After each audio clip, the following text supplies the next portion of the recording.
Pedih. Pedih. Saya menanggapi Mbak Lulu atau menanggapi Mbak Lulu pilkada dan mungkin langsung, menilai dari apa yang kemudian menjadi topik kita kali ini. atau pilkada langsungnya gitu. Iya, silakan. Saya sih menanggapi pilkada langsungnya aja lah, karena pasti nanti jawabannya juga masuk ke apa yang disebutkan Mbak Lulu. Tapi setuju apa yang disampaikan Mbak Lulu tadi ya? Itu kan Refleks. pengalaman dan Ya. itu semua pengetahuan kita sebetulnya gitu. Kita sudah tahu maksudnya rahasia umum. Oke, begitu-gituan gitu. Cuman ya itu tadi saya mau ngomongnya, makanya saya mau sistematisasi deh. Jangan masuk di tengah-tengah, itu di tengah soalnya.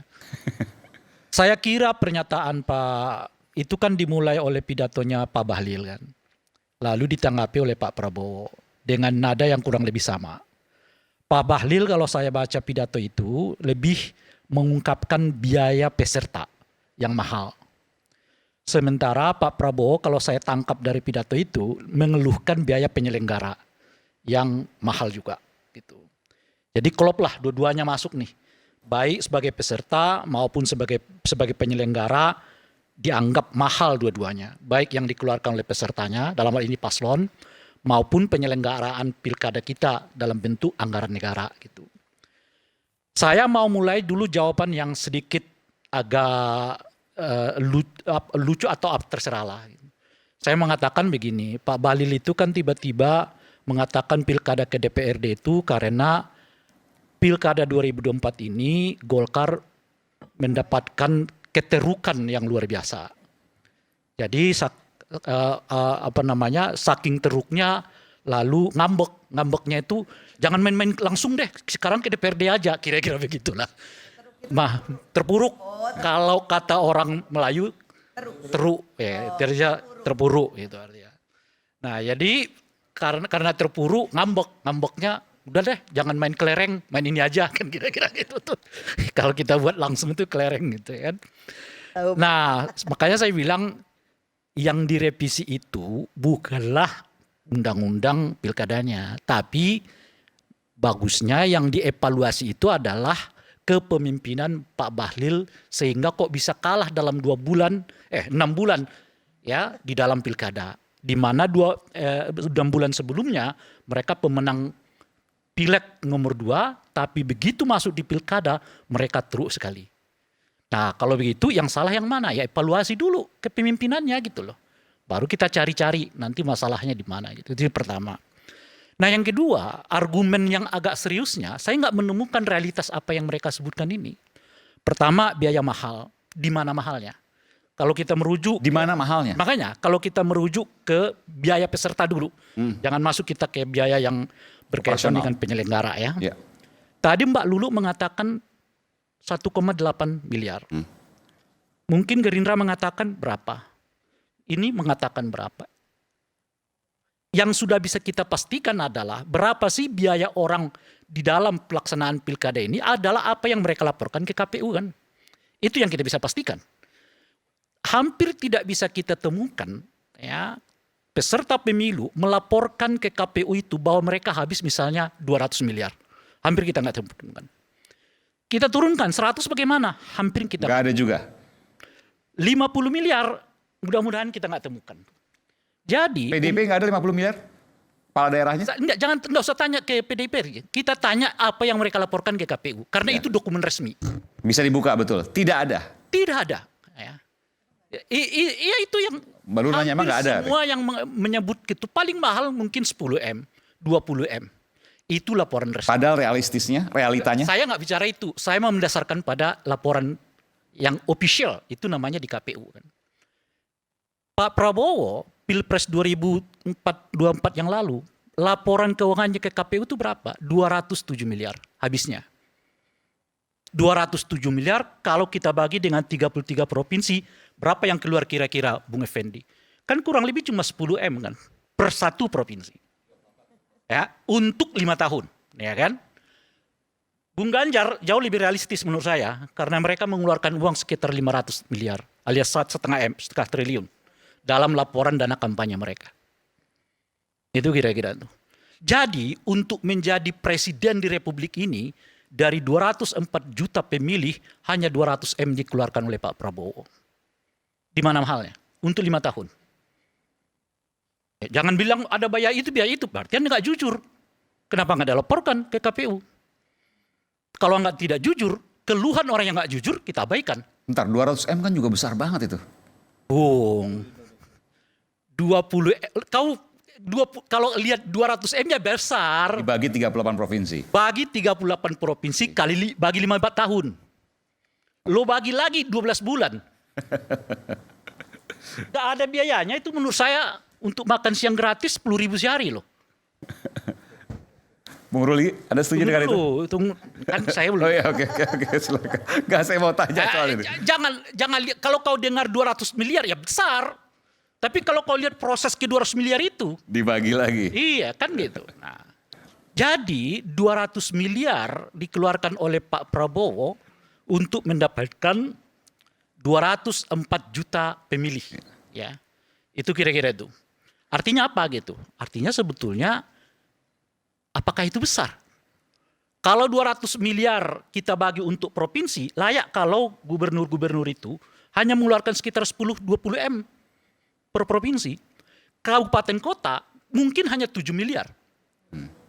Kalau kita merujuk ke Pilpres itu, menurut saya gitu. Itu logikanya itu. Tapi ada biaya ini, mahar macam-macam. Ya saya nggak tahu. Saya hanya merujuk ke data KPU. Bahwa mereka mengeluarkan dari itu artinya mereka nggak jujur. Karena semestinya semua pengeluaran mereka terkait dengan penyelenggaraan pemilu, kampanye macam-macam, harus dilaporkan ke KPU.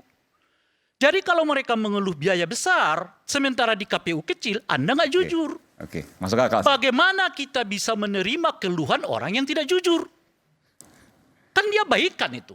Nggak valid itu namanya. Nggak bisa kita menerima, nggak bisa Republik ini dibuat kebijakan berdasarkan cerita orang yang berbohong gitu loh Pak. You mau? Tunggu dulu, kan belum ke sana. Baru satu ini. Iya, satu. Udah kelihatan kan? Ya. Bagaimana Republik ini dibuat aturannya berdasarkan cerita orang yang berbohong. Oke, Anda mau? Itu kira-kira tuh. Ya. Yang kedua, kalau nggak mau begitu ya jujur Anda ke KPU. Keluarkan. Kalau Anda mengatakan 500 M Anda keluarkan, silakan catat di KPU. Biar kita lihat gitu loh. Nah yang kedua biaya soal pilkada, penyelenggaraan. Berapa yang dikeluarkan untuk pilkada 2024 ini Bung Effendi Ghazali? Laporan yang kita terima itu sekitar 38 triliun. Oke, KPU tuh. Kita buat aja 40 triliun Bung. Coba kawan-kawan mahasiswa keluarkan handphonenya, kita kalkulasi. 48 triliun dibagi 204 juta pemilih. Coba kalkulasi. Berapa kira-kira per pemilih itu dapat? 40, saya udah naikkan ya. Karena laporan itu 38. Kita naikkan aja menjadi 40 triliun. Coba kawan-kawan mahasiswa berapa jumlahnya? Dibagi 204 juta pemilih. Berapa itu? Sekitar 300.000 sekian.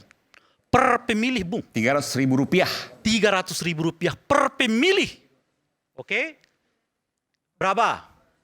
200 berapa? Hah? 196 ketemunya. Kalkulator saya salah berarti. 296. Oh, 296. Baiklah, kalau kita pulkan aja ke angka 300.000 kan? Iya. 300.000 dibagi 5. Karena 5 tahun itu.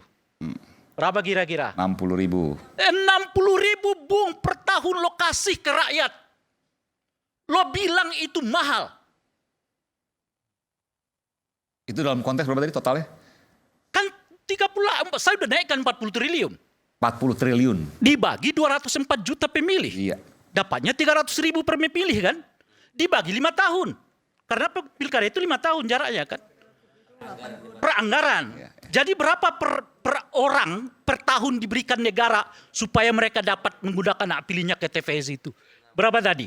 60.000. 60.000 bagi 12.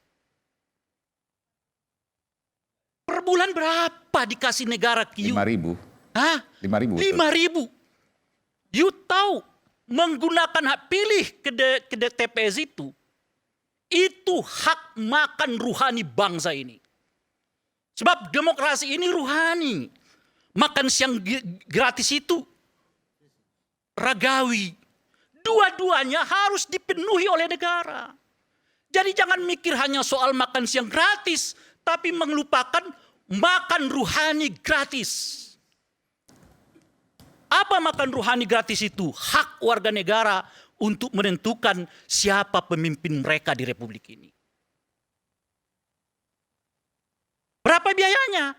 Cuma 6.000 sebulan. Makan siang gratis 10.000 sehari.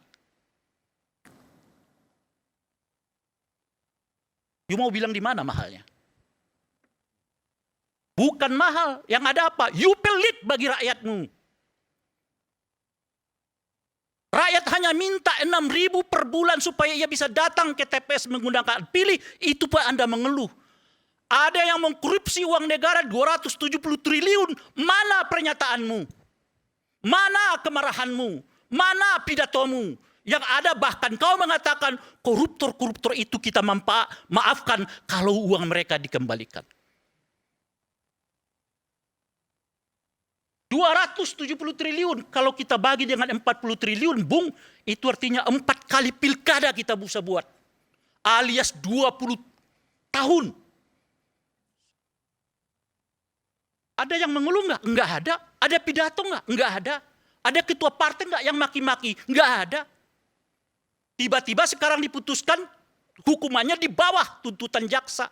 Ada nggak pidato presiden yang mengatakan saya geram kok tiba-tiba orang sudah ya mengambil uang negara 270 triliun tapi masih dihukum dengan hukuman di bawah tuntutan jaksa?